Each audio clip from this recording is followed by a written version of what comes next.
But when people study the Bible or they get their Bible knowledge these days, I find it's a little bit more like going to a buffet and they just pick what they like and they don't necessarily have that meal plan. And when you're talking about the owner's manual or even what you've done in the curriculum, it has a bit of a plan to it and you can see how the story weaves together. And I think that's really critical because not a lot of time is spent in the Bible. And so if you only get a little piece, you're not understanding the broader picture. I really appreciate it personally when I kind of see how things fit together. So that's my fun of it when I see all of the stories kind of continue one after another. Yeah. And there's some people that only want to study the New Testament. Yeah. And from my point of view, if you don't study Genesis, how do you know how sin came into the world?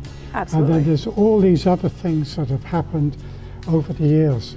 If you don't study the Old Testament, how do you know? How do you know? And there's a lot with sacrifices, and when we say, oh, Jesus died on the cross and his blood was shed for you, it doesn't have a lot of understanding in today's world, and so we have to understand, where did that come from? How did that start in the first place? And how do we take it and then apply it? Because you've got that background piece.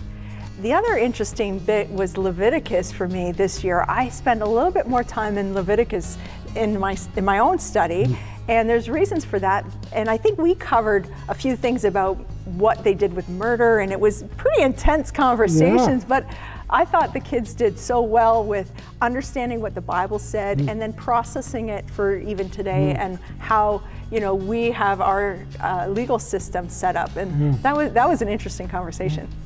I mean, today we and other people will say, I'm this, I'm that. Yeah. But what we really want is, don't tell me who you are, show me who you are. And this is what, to me, what the Old Testament does. We read that God is long-suffering, is very patient. Well, it's good to say that, but look at the Old Testament. And one of the stories that points this out to me is Enoch was a man that followed God. We read about him in the genealogy in Genesis. And we read that God approached Enoch and said to him, you're about to have a son. I'm going to bring judgment on the whole earth, but I'll wait till your son has lived out his life. And that son was named Methuselah. Oh, really? And Methuselah means his death shall bring.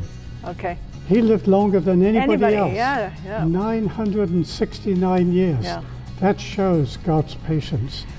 Absolutely, and you know how often I like to talk about the 400 years and you flip the page. So I think sometimes too, just getting a little deeper into understanding, when you finish the Old Testament, Malachi, and you start the New Testament, it's just like you flip the page. But really, there's an insertion of 400 years, and that really is a lot, a long time, and it does tell us a lot about God's patience.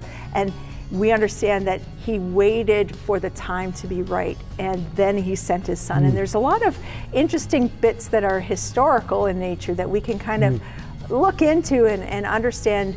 And if we're just kind of taking our favorite verses, we're missing a few of those pieces, because we like snappy things in our life. We like it to be fast, but in the Bible it wasn't fast, and sometimes it can help us to remind ourselves that slow down.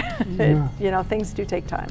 Yeah, and when there's something, a passage that really strikes us in the Bible, we need to read the passages before and after to get the whole context of what God is saying. Yeah, it's it doesn't come quickly, but it also isn't that difficult, is it?